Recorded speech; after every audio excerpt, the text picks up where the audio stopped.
Let's continue with social media and marketing module 3. When we stopped, we were talking about social media tools. Let's look at those, starting with blogs.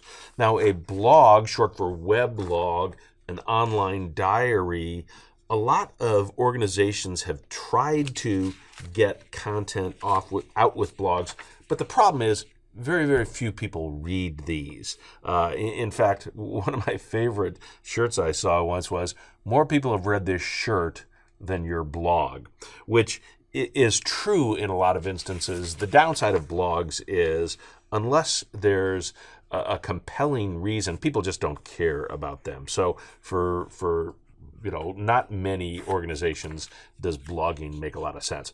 A lot of companies use so-called microblogs, specifically Twitter. Now, this is definitely useful for disseminating news, promoting larger, longer blog posts, sharing links, announcing events, and promoting sales.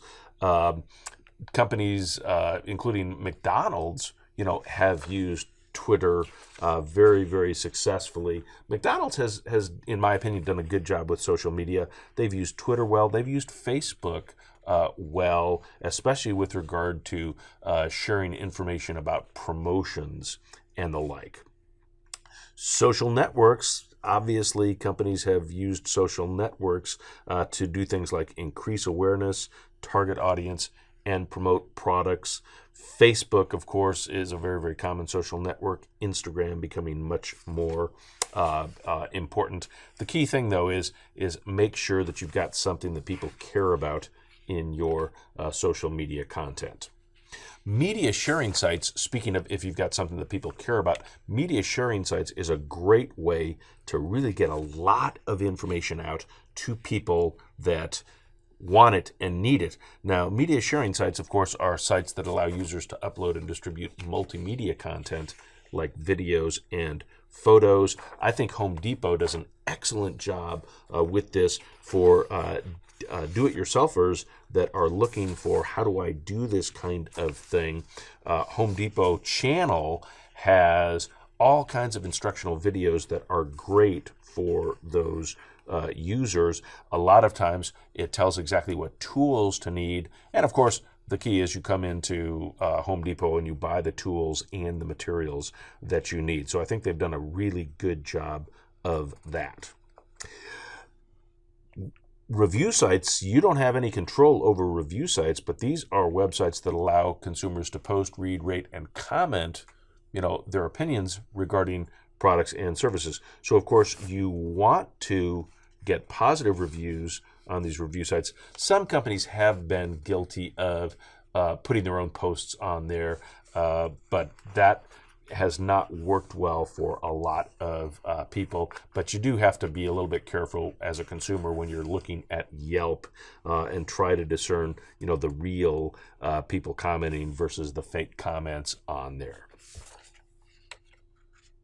Nowadays, mobile and smartphone technology is impacting what marketers do. I don't even need to get into the statistics. So many people have smartphones now. It's just a given. So the mobile platform is an especially important tool when you're going towards a younger audience. There are a whole bunch of components there, but the really two big ones are mobile ads and smartphone apps that will target those people.